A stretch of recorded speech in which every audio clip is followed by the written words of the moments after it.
It's 6 o'clock. We'll wait a few minutes to give people time to show up and say hi.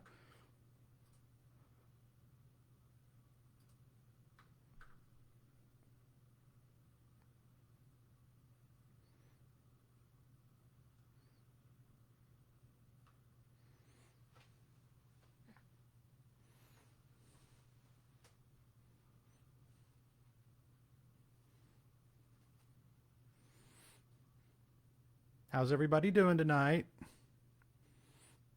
Make some posts and post some things in the hi Sarah.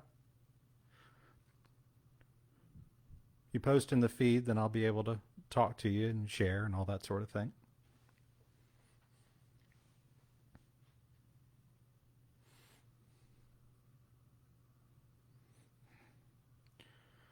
I'll give us about 2 minutes and then we will get started officially.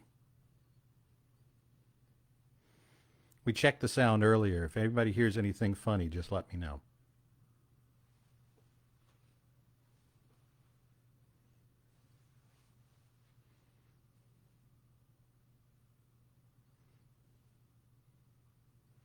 Hello, friends. Thank you, Gail.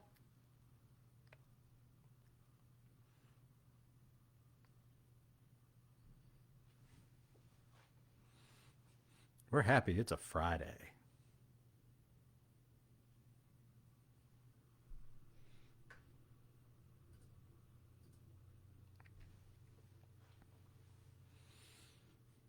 (6:02). I think we'll go ahead and get started. So I'm Britt Cooper. I am the director of choruses for the Canton Symphony Orchestra. Amongst the many musical hats that I wear, I work at Walsh University as their director of choirs, and I'm currently working at Christ Presbyterian Church. But tonight I'm wearing my Canton Symphony hat, and we're doing a little virtual happy hour. And so we're going to do a little bit of music a little bit later on. But first of all, we're supposed to share a drink. Wow. So this is the fun part of life. The drink that I default to, you can tell I'm from the South because it's a very traditional Southern drink, and it's one that's not very complicated, which tends to be my default as well. I'm not a person who's going to sit down and make a Manhattan very often, or some sort of complicated martini, shaken, stirred, blah blah blah. I'm not going to do that. I'm going to put in 2 ingredients and I'm going to drink it. And so I'm going to start out by fashioning myself a Jack and Coke. So I have one of my favorite glasses here. This one says "True to Walsh, True to Thee." I think you can see that a little bit. This was given to me by, I believe, the class of 2017, maybe. That's the last line of our alma mater. So there you go. And so start out with a little bit of ice. And then you come in with 2 magic ingredients. One is good old-fashioned Jack Daniel's number 7, which is a staple in my family. And how much you use, it entirely depends on what kind of day I've had and what kind of mood I'm in. So that's pretty good right there. And then you take good old-fashioned, real Coca-Cola and fill it up a little bit so it's a little fizzy. And it looks a little bit like that. That's pretty good. There's a lot of stories about why these 2 particular ingredients go well together. It's said that the vanilla of the whiskey combined with the caramel of the cola come together, and it's just Disney World in your mouth. So, cheers. Since that's not a very exciting drink in terms of putting it together and that sort of thing, and it's not exactly a summer drink for most people, I thought I'd give you one complimentary bonus beverage, also involving Jack Daniels, With this one, you want a tall glass, and we're going to make something called a Lynchburg lemonade. Lynchburg, Tennessee is where the Jack Daniel's distillery is. Fun fact about the Jack Daniel's distillery: it is in a dry county, which makes visiting there very frustrating.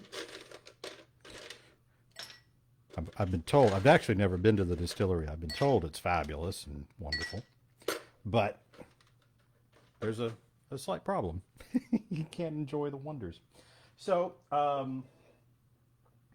with this particular drink, I'm going to be a little bit more specific about what we're using and how much.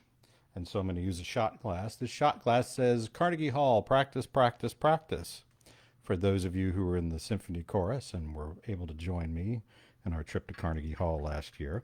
So we're going to use exactly one shot glass worth of JD number 7. That goes in there. Lovely. Then we put in triple sec, about 2/3 of a shot of that. So we've already got ourselves a fair amount of alcohol. On top of that, we're going to put in basically what amounts to a shot worth of lemon juice. Maybe not quite a shot. And then top it off with your favorite lemon lime soda. It can be Sierra Mist, it can be 7-Up, it can be whatever you want. And you sort of fill in the rest of the glass with that. You can also do it with lemonade if you have fresh squeezed lemonade. And garnish it with a lemon slice. And then mix that up. And that's very, very good. It's one of those dangerous drinks. You don't taste the liquor. You feel it going down, which is probably good, but you do not taste it. And so, and there's a fair amount in there. So proceed with caution. Rather like you would drinking a Long Island iced tea or something like that, because it is, it's fabulous. It tastes like summer. It's a wonderful drink. You don't taste a lot of the JD though. I'm going to leave that for my wife, who will drink that. In fact, there she is right now. Hi. Hello. How you doing? Oh, just fine. No. Better now. Oh, okay, Thank good. You. Mm-hmm. So, let's see what's going on in the chats. Oh.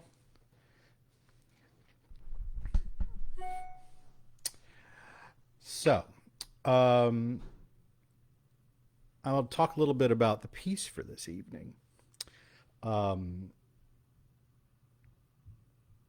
can relate it a little bit back to the experience that we had with our symphony chorus people back June a year ago when we went to New York, because we were fortunate to perform a piece called Dona Nobis Pacem by Vaughan Williams, which is an amazing piece of music that was written right around the beginnings of World War II. Well, he wrote lots of pieces for chorus and orchestra. And the first one that he wrote successfully, that's a monster work, it's really, really big, is called A Sea Symphony. It was written in the first decade of the 20th century, finished roughly in 1908, 1909.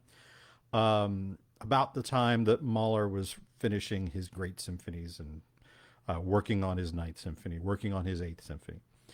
And this was when Vaughan Williams was a young man. He was, in his early 30s at the time that he was working on the piece. And it is a wonderful piece of work. It sets, as is the case with an awful lot of 20th century composers, it sets text by Walt Whitman. It was always a very popular choice in the 20th century, but this is one of the first pieces to do it. So if you're talking about the first decade of the century, I don't know that Walt Whitman was necessarily in vogue yet. So he was a bit of a trendsetter in this regard. And this piece is, again, very early, before people were really looking to England for symphonic music in large scale. You already had certain pieces by Elgar that were in the canon, but the explosion of symphonic music from England really starts as this piece is being written and moving forward. So it's in four movements. It's a piece for chorus and orchestra, huge chorus, huge orchestra. Um, it is all texts, of course, about the sea. The texts come from the Leaves of Grass compilation of Whitman, and it is written for baritone and soprano soloist. Um, that is a fairly common thing for Vaughan Williams. One of the things that makes his music unique is that he loves writing for baritones. Absolutely loves writing for baritone soloists. Whereas somebody like Benjamin Britten really wrote a lot for tenors because of his relationship with his partner Peter Pears, who was probably the preeminent British tenor of the 20th century. Vaughan Williams loved to write great music for baritones. I've been blessed to get to sing one or two over the years, but the Dona Nobis Pacem is written for the largest solos are written for baritone. The five mystical songs are written for baritone. This piece features baritone soloist. The Fantasia on Christmas Carols is sort of a bari tenor kind of piece. It's written for a high baritone, really. So it's fabulous that we get. If you know anybody who is a baritone who sings a lot, chances are they love Vaughan Williams because Vaughan Williams seemed to love them, and this piece fits into that category very much. It starts out. I'm going to play a little bit, and then I'm going to I'll pull the sound down and talk a little bit over it. But I'm going to start it out and just sort of get out of the way. It's in several big sections. I'm just going to play the first movement for you here. And the first piece, the first section of the piece is chorus alone. And it is a giant fanfare. The very first thing you hear are timps and brass. And it's like, yes, behold the sea itself. And it's just so glorious. This piece is very optimistic in its character. It does end rather solemnly because ultimately the collection of poems sort of moves you. This whole vision of traveling through the sea is ultimately a journey to death. But it's not. It doesn't feel that way as you're making the journey. It is just absolutely euphoric in its joy. So without further ado, here's the beginning of a Sea Symphony by Ralph Vaughan Williams.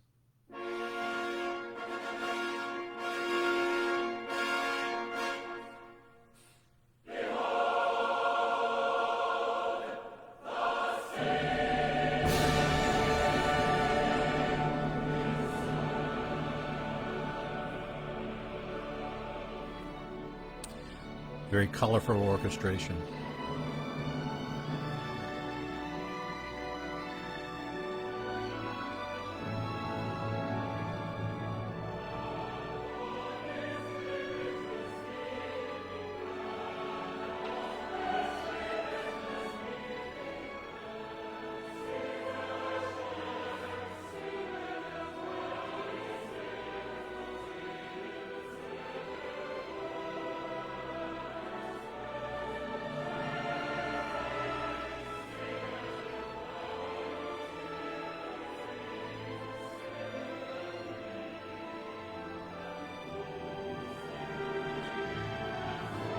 Goes into a new energy level now.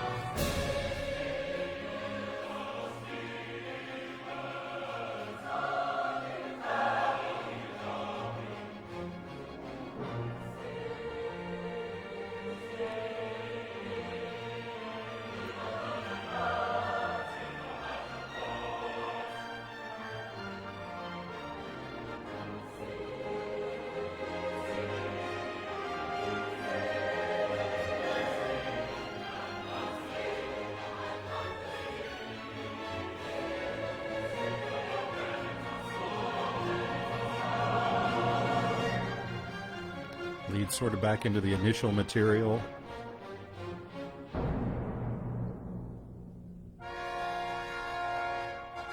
So cool.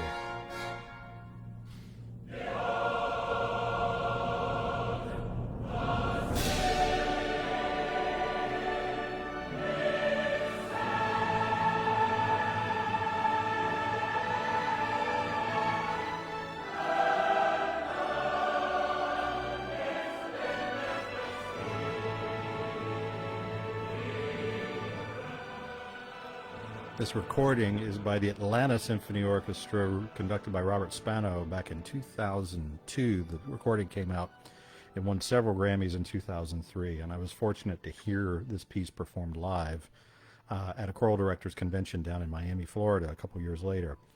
So good. I mean, just, the music's just so extraordinary, and that particular chorus is one of the great choruses in the United States. We're about to go into a section that is sung by the baritone, who I told you about earlier. Thank you, Gail.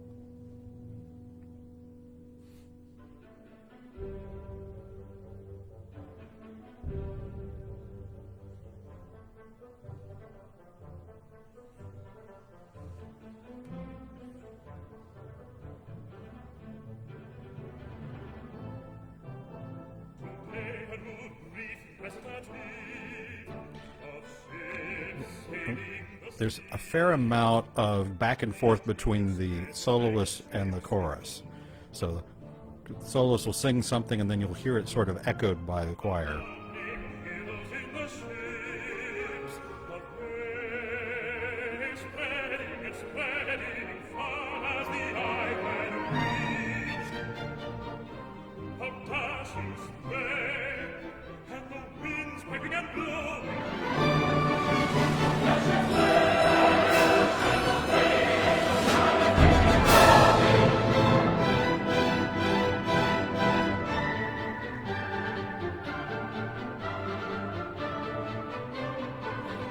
The chorus.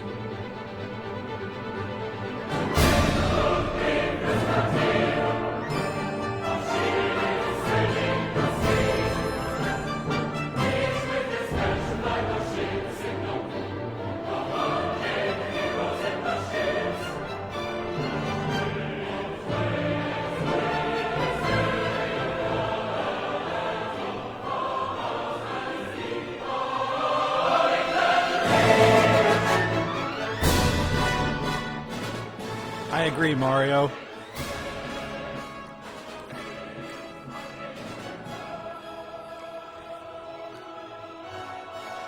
I mean, the piece sounds absolutely English. If you listen to an awful lot of English music from the early 20th century, it is quintessential. It sounds so colorful. The orchestration is so vibrant.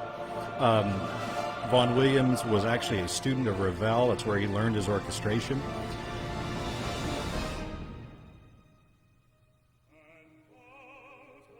There's that baritone again.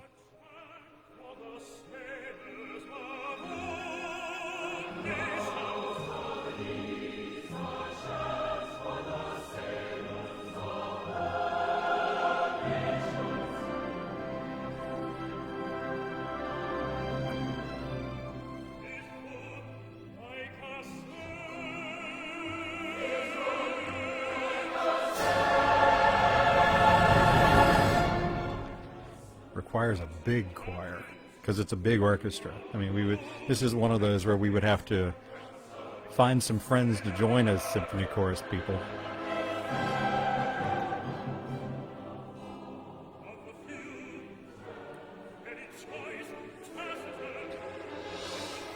I'm sure the chorus is excited about the possibility of singing again sometime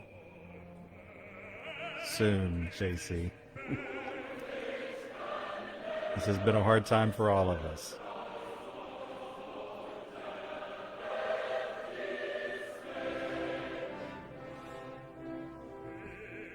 A little bit more of the baritone gets to sing a little while longer. And then the soprano comes in. Not quite yet, though.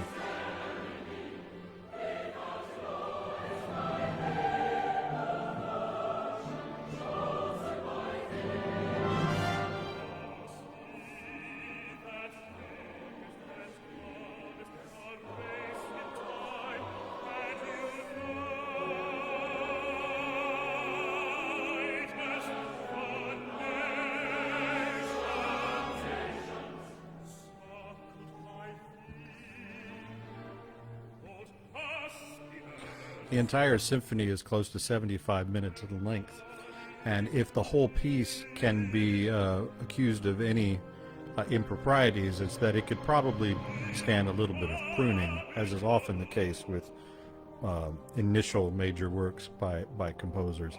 And so, but it's still a pretty fabulous piece. Here comes the soprano.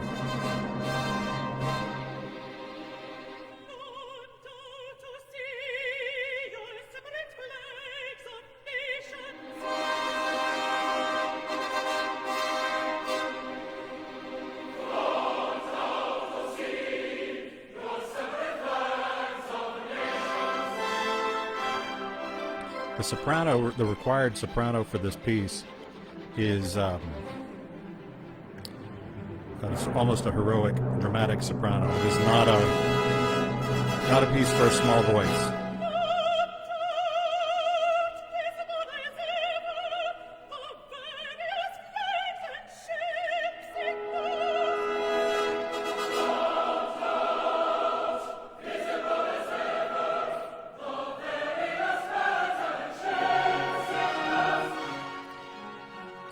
The soloist in this particular recording is Christine Gerke, who is an absolutely fabulous dramatic soprano, who was brought up and sort of brought into everybody's consciousness by Robert Shaw.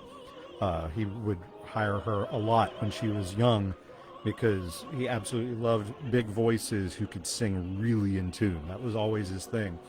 He didn't like giant voices that had a minor third vibrato. He wanted there to be an absolutely pure core to the tone, and she's always had it, and it's such a good voice. And it's the size of a barn. It's absolutely enormous. Such a beautiful instrument.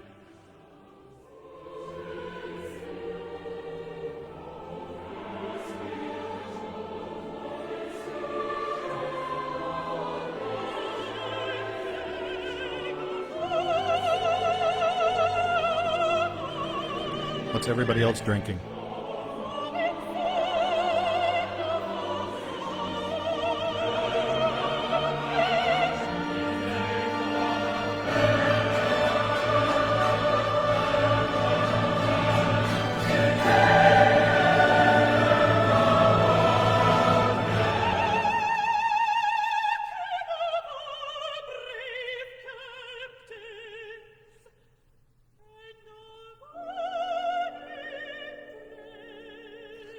This now leads into a quieter section by the chorus that is more contemplative and sweet, and you'll hear some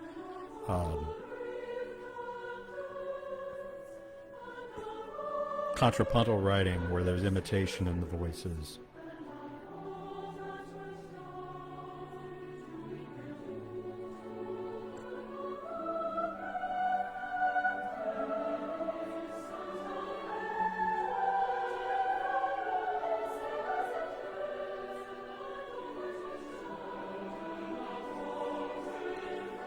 A whiskey sour is a mighty fine choice.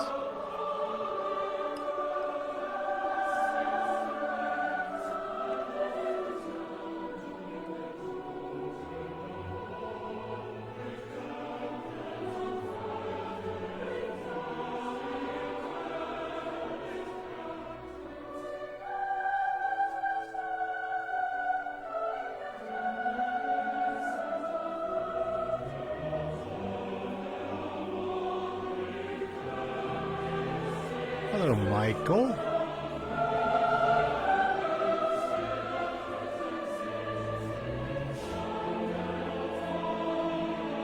That's a great opportunity to sing with the Cleveland Chorus and sing this piece.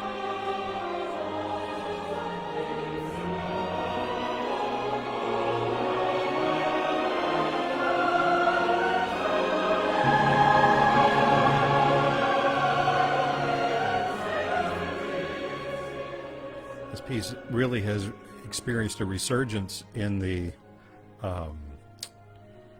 in the last 20 years since the Atlanta Symphony recording occurred, because it had sort of fallen out of favor. It hadn't been performed a whole lot, and all it takes is one good recording, somebody to show you how to do it. and all of a sudden everybody goes, oh, I want to do that. And so it's become popular again, which is great. Hello, Dr. Petrichuk.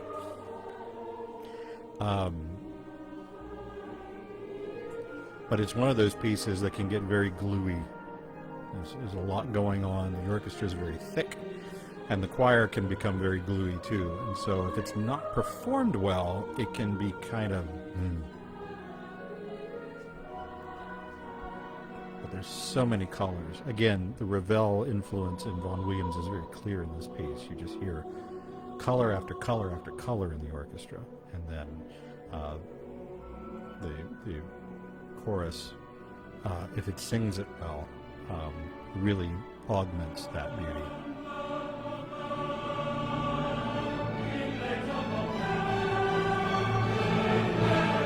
About to get ramped up again.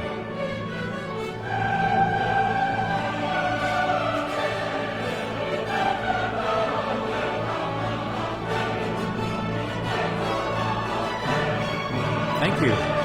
Thank you, Becky.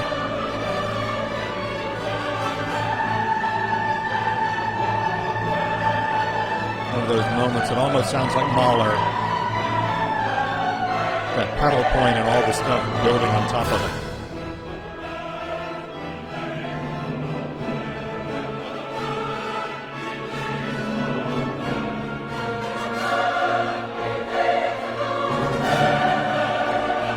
Yes, the pool is open.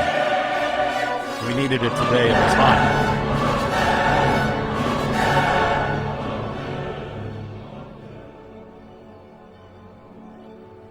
Baritone makes an appearance again.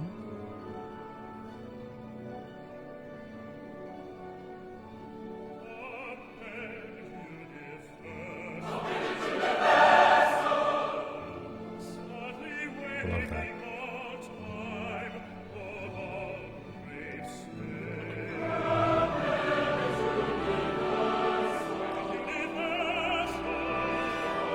About 3 minutes left in the movement. We're going to get a little bit of a reprise of music from the very beginning, and then, as is typical with Vaughan Williams, it's actually going to end calmly and quietly.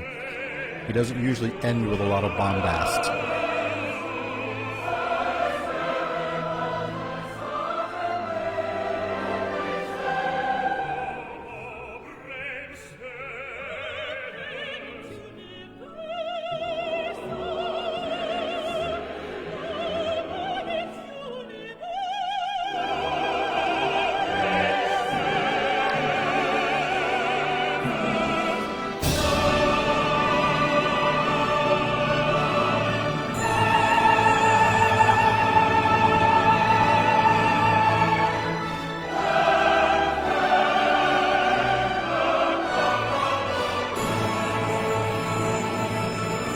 For the Soprano coming up.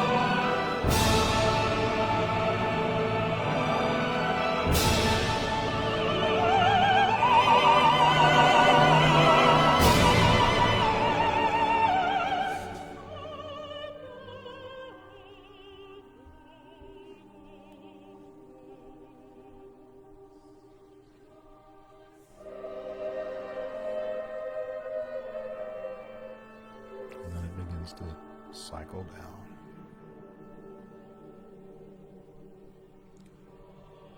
My orange.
and that's the first movement of the Sea Symphony.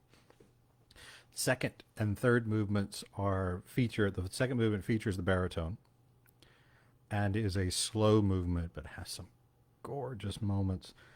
It wanders a little bit. It's probably about 2 minutes too long. If I had to offer a criticism, you could prune it a little. But there are a couple of moments where there are these massive build-ups and these brass chords that sound just like, just wonderful, wonderful, wonderful. And then something like a scherzo in the third movement. And then the fourth movement is very, very long, and very extended. And again, it sort of goes through a dramatic arch in which the whole concept of traveling on the sea transforms into, a journey to the other side and a journey to death and beyond and that sort of thing. But not in a sorrowful way. It is such a joyous piece. It's so wonderful.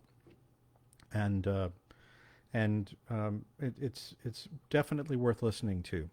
The recording, as I said earlier, is the Atlanta Symphony Orchestra, conducted by Robert Spano, who is one of my favorite conductors of the moment. He's, to me, he's very much like Gerhardt in that he's absolutely fearless. He doesn't believe in pretense at all. He's not up there to look like a conductor with hair that does whatever, and he's all about the music, and he's fabulous, and he's been responsible for leading the so-called Atlanta School of Composers, people like Jennifer Higdon and people like that, who are really, really important young composers that we desperately need. So yeah, so that piece is wonderful. Somebody mentioned the bar. The bar, this is downstairs in our basement. The kids and Heather are upstairs. They all say hi. We are all hopeful that we will be able to perform. The Canton Symphony Chorus is scheduled to sing in the spring. And the piece that we are planning to do is a piece called Sunrise Mass by a young composer named Ola Yelo. I say he's young. He's a little bit younger than I am. He's probably in his early 40s now, I think. He might be 40 years old. I think he might be about that age. And it is really, really beautiful piece for string orchestra and chorus. And we will hope that the spirits and the and circumstances allow, and that we will get to sing that piece as we intend it to. It's absolutely beautiful. As you are wandering the web trying to find musical experiences such as this one or any other, please go out of your way to support every arts organization that matters to you. They are all struggling right now.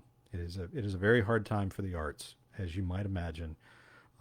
Anybody who is in a gig economy of any kind is really having it hard right now. So if you've got a few free pennies that you could contribute to the Canton Symphony Orchestra or your local choral society or anybody, it will be appreciated and it will make a difference. We will continue to make music any way we can. The Canton Symphony asked me to do a virtual performance, and I was proud to present a couple of pieces from a compilation called Justice Choir Songbook that was put together by a few of my colleagues, primarily up in Minnesota, a series of pieces and songs that are intended to convey and advocate for social justice in all forms. And so I sang two of those pieces and was very honored to do it, and have been graciously, I've been honored by the number of people who have watched that video to this point. Share it with anybody you want, and let's continue to advocate for social justice as is necessary in these times. And I think that might be about it for now. So Thank you all for hanging out with us. If you need the recipe for that Lynchburg lemonade, send me a line and I'll be happy to send it to you. And have a great evening. See you later.